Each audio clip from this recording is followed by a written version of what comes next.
Market का पंचनामा में आप सभी का स्वागत है। मैं हूं वरुण दुबे और मेरे साथ है प्रदीप पांड्या। और प्रदीप, एक्सपायरी का दिन था, वॉलेटिलिटी का अनुमान लगाया जा रहा था, वैसे भी काफ़ी वॉलेटाइल रहेगा ये ट्रेडिंग सेशन और वैसा ही था। उतार चढ़ाव के बीच में पूरे दिन हमने कारोबार किया, हालांकि लाल निशान में आके बंद हुए, ऑलमोस्ट फ्लैट ही कहना पड़ेगा, कोई इतनी बड़ी गिरावट भी नहीं आई है।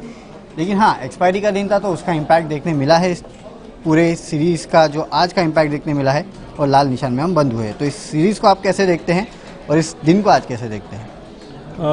तो इस सीरीज़ की आपने बात की है तो एक इंटरेस्टिंग ट्रेंड आप देखें कि पिछली 3 सीरीज से लगातार हम कोशिश कर रहे हैं 11,000 के ऊपर निकलने की और नहीं निकल पा रहे हैं। तो पिछली 3 सीरीज से हम एक रेंज में घूमते हुए नजर आए हैं और वो रेंज छोटी होती जा रही है। ओके। तो जब आमतौर पे आप देखते हैं कि बाजार एक छोटी रेंज में सिमटने लगता है तो उसके बाद फिर एक बड़ा मूव आता है, वो कब और किस तरफ आएगा ये भी हमें पता नहीं है। ओके। इस सीरीज का टेक अवे अगर आप देखें तो मुझे लगता है कि थोड़ा डिसअपॉइंटमेंट कि हम ऊपर के लेवल पर टिक नहीं पाए, लेकिन नीचे से हमने रिकवरी भी देख ली। तो जब आप इस तरह के बड़े मूव के बाद करीब करीब वहीं आकर बंद हुए जहां आपने सीरीज की शुरुआत की थी, हमने 10,850 के आसपास ये सीरीज शुरू की थी और आज इस सीरीज के आखिरी दिन आप 10,800 के थोड़ा सा नीचे बंद हुए हैं। 10,800 एक्चुअली प्रोविजनली था लेकिन एडजस्टेड लेवल पे थोड़ा नीचे चला गया है। राइट। तो सीरीज ऑन सीरीज करीब 60 पॉइंट का नुकसान कुल मिलाकर देखने को मिला है।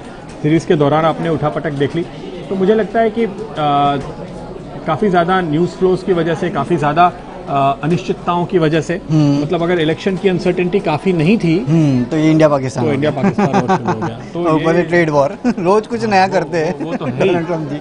लेकिन इस सीरीज में एक बहुत अच्छी बात हुई है और वो इन सबसे अलग है। अच्छा। वो है FIIs की बाइंग।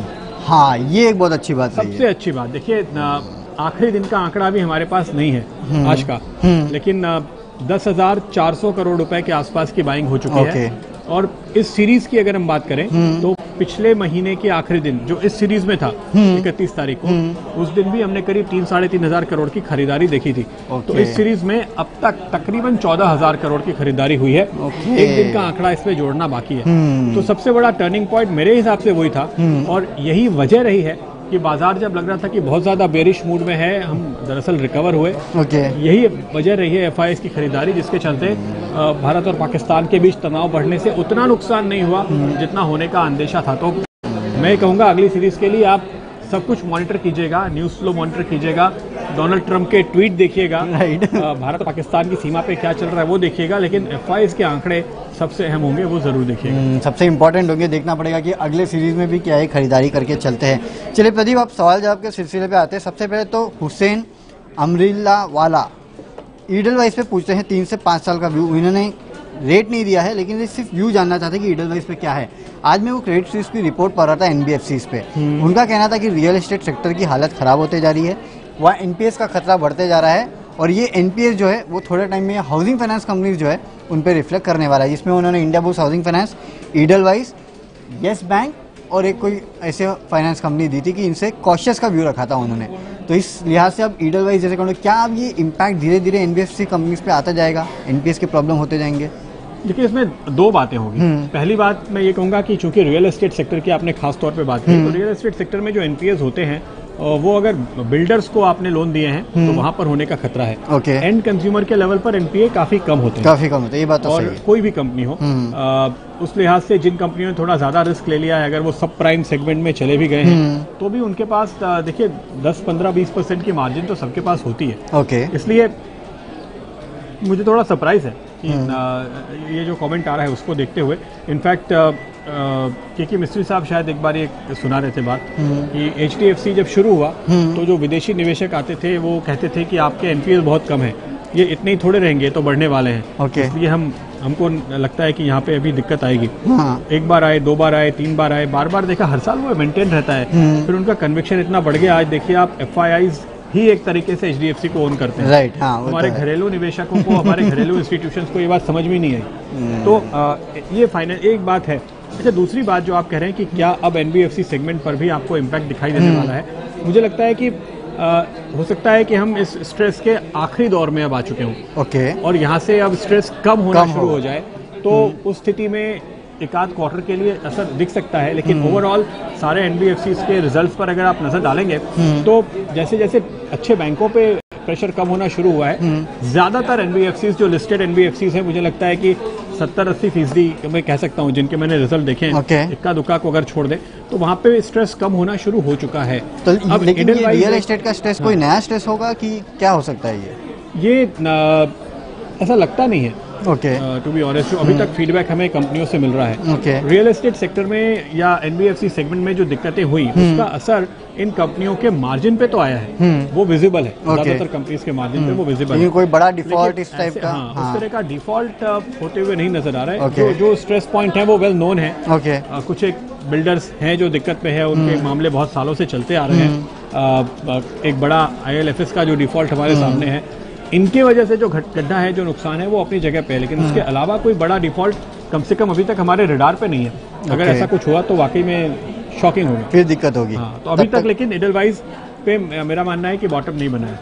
अभी और गिरेगा, गिर सकता है। देखिए, मैं कह रहा हूँ बॉटम नहीं बना है। ये 3 से 5 साल के लिए जानना चाहते हैं, लेकिन लॉन्ग टर्म में थोड़ा। हाँ, तो जब बॉटम बन जाएगा तब लेंगे ना। ओके, चलिए। कॉन्फिडेंस भी तो होना चाहिए कि हाँ बॉटम बन गया। थोड़ा ऊपर मिलेगा कोई बात नहीं, उसके बाद 3 से 5 साल में आपकी रिकवरी होगी।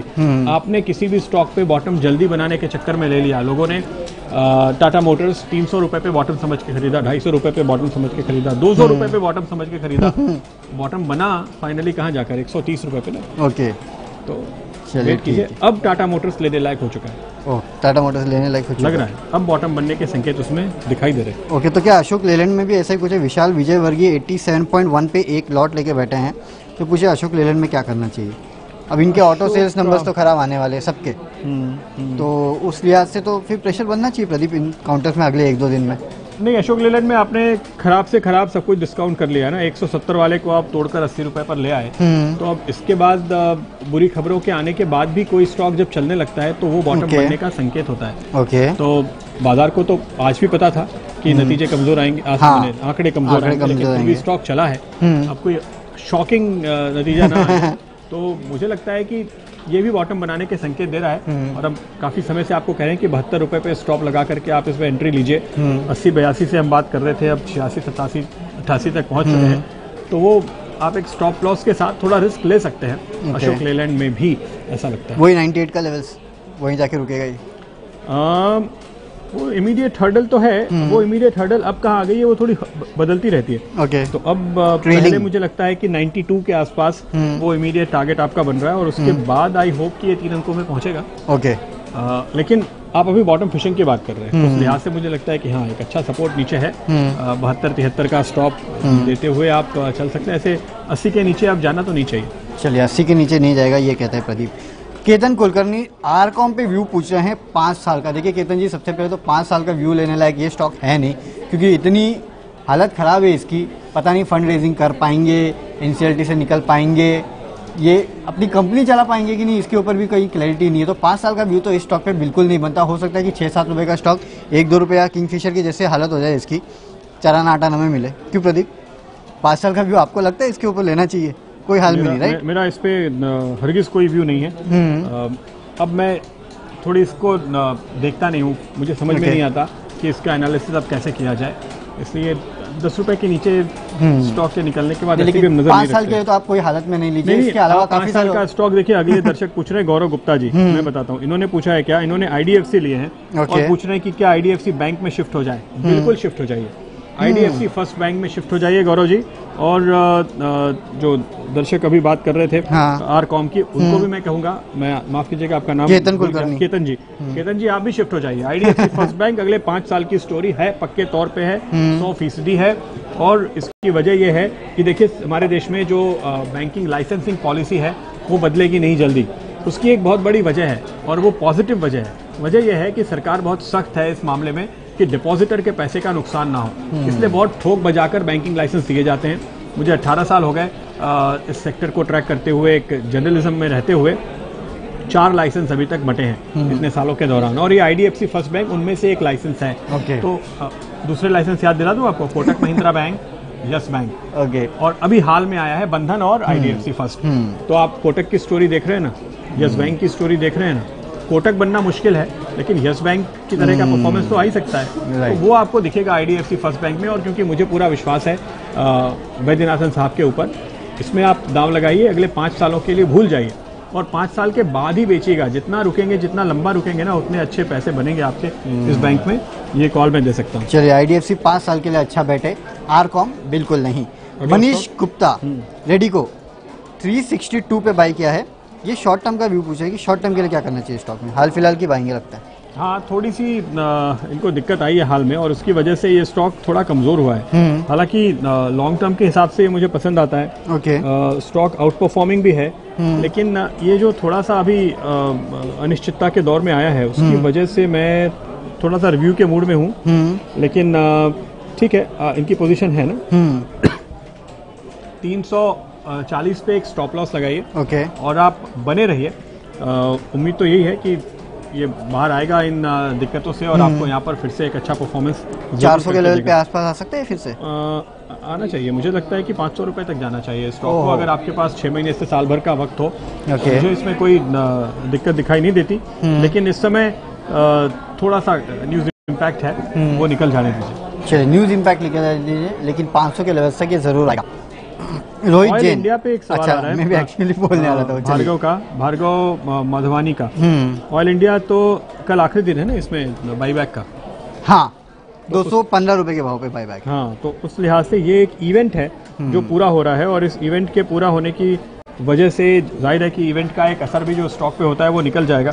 हालांकि इस बाईबैक ने इनको कोई बहुत सपोर्ट दिया नहीं। तो अब यहाँ पर क्या दिखाई देता है, देखिए ये स्टॉक मुझे पसंद नहीं है। इसकी वजह यह है कि कच्चे तेल और गैस का उत्पादन करने वाली कंपनी से आप उम्मीद करेंगे कि कच्चे तेल में तेजी हो तो इसको पूरा फायदा मिले। लेकिन जब तेजी होती भी है तो ये इतना कुछ खास परफॉर्मेंस करती नहीं है। थोड़ी बहुत अब सब्सिडी का वजन तो अब कम हो गया है, लेकिन इनके मार्जिन अभी भी थोड़े अनप्रेडिक्टेबल बने हुए हैं। मेरी राय तो नहीं है कि आप इस स्टॉक में बने रहें। अगर आपको कमोडिटीज ही प्ले करना है तो प्राइवेट सेक्टर कंपनीज के जरिए आप कमोडिटी प्ले कीजिए। आप वेदांता के जरिए कमोडिटी का प्ले कीजिए, जिसमें इनडायरेक्टली ऑयल भी इन्वॉल्व है केन इंडिया के तौर पे। वो एक बेहतर स्ट्रैटेजी होगी। हालांकि अभी मैं आपको वेदांता खरीदने की राय नहीं दे रहा हूँ, अभी उसमें भी बॉटम बनने का प्रोसेस जारी है, लेकिन ऑयल इंडिया नहीं। ओके, ऑयल इंडिया बिल्कुल नहीं। चलिए प्रदीप, एक आखिरी सवाल लेता हूँ। रोहित जैन, 2 स्टॉक्स हैं इनके पास। UBL 100 शेयर 1485 पे, टाइटन 1065 पे। दोनों के ऊपर ये शॉर्ट टर्म का व्यू पूछ रहे हैं।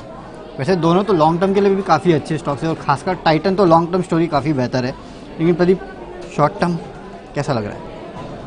देखिए, टाइटन की पहले बात करूं तो टाइटन हमें करीब 800-850 रुपए पे से हमने तेज़ी की बात करनी शुरू की थी और 1100 तक के लेवल आपने बनते हुए देखे। गोल्ड के भाव में एक हम शार्प अपमूव की उम्मीद कर रहे थे, जो दिखाई दिया है। अब वो थोड़ा ज़्यादा आगे बढ़ रहा है और वन वे मूवमेंट आ गया है। इसकी वजह से हो सकता है कि शॉर्ट टर्म में इनके परफॉर्मेंस पे आपको थोड़ा असर दिखाई दे। क्योंकि थोड़ा सा स्ट्रेच होता हुआ वैल्यूएशन भी नजर आ रहा था, तो एक कंसोलिडेशन के मूड में चला गया। लेकिन किसी भी गिरावट में मेरा ये मानना है कि आपको टाइटन पे खरीदारी करनी चाहिए। एक अच्छा स्टॉक है, मजबूत शेयर है और यहाँ पर इस वक्त अगर आप बात करें तो मुझे लगता है कि एक बार ही ये करेक्ट होकर के मे बी 950-970 की रेंज में आ सकता है। यहाँ से अभी भी और नीचे जाने की जगह बाकी है, क्योंकि एक बड़ी तेजी पूरी हुई है। और देखिए, मार्केट में स्विंग तो आते ही है ना। 800 से 1100 आप गए तो 1100 से 900-950 तक आने में कोई दिक्कत नहीं है, तो वो डाउन स्विंग में आ गया है। इसलिए इस समय इस स्टॉक्स पे आपको थोड़ी और गिरावट देखने को मिलेगी, इसका अंदाजा 1065 के ऊपर लेके बैठे हैं। हाँ, तो आपने बहुत देर से एंट्री ली ना। देखिए, ये बात समझने वाली है। जब आप किसी स्टॉक पे 20-30% बढ़ने के बाद एंट्री लेते हैं तो आप ट्रेडर हैं, आप इन्वेस्टर नहीं हैं। अगर आप इन्वेस्टर हैं तो आप गिरावट में जैसे ही बॉटम बनता है वहाँ पे एंट्री लेंगे। तो मेरी राय ये होगी कि अगर किसी वजह से 925 तक के लेवल फिर से आ जाते हैं तो वहाँ एवरेज कीजिए, थोड़े और स्टॉक लीजिए, इसमें कोई दिक्कत नहीं है, बहुत अच्छी कंपनी है। ठीक है। UBL तो बने रहिए। ओके, UBL था अगला। UBL पे भी कुछ स्टोरी वैसी है कि ये थोड़ा सा अटक रहा है और इसमें भी एक करेक्शन का मूड बन सकता है। इस समय मुझे लगता है कि ये स्टॉक आपको नीचे की तरफ करीब 1270 के आसपास तक के लेवल दिखा सकता है।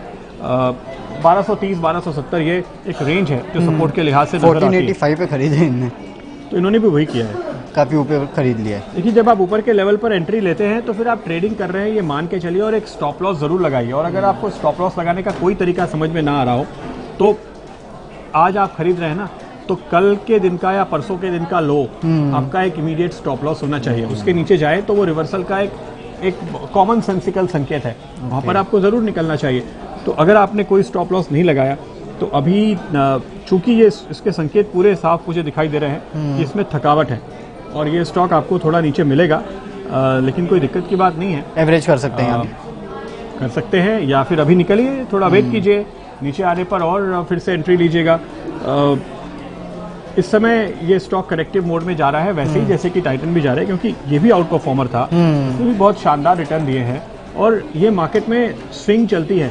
अगर आप इन्वेस्टर हैं, अगर आप 12 महीने रुकने वाले हैं तो 10% 12% के करेक्शन से आपको कोई घबराना नहीं चाहिए। तो आप तो बहुत आराम से बैठिए, कोई दिक्कत नहीं है, बल्कि नीचे मिले तो और ऐड कीजिए। चलिए, अगर आप जल्दी में हैं तो फिर आपने गलत समय पे एंट्री लिया है, तो थोड़ा सा लॉस आपको देखना पड़ेगा, उस लिहाज से फिर वापस रिकवर हो जाएगा।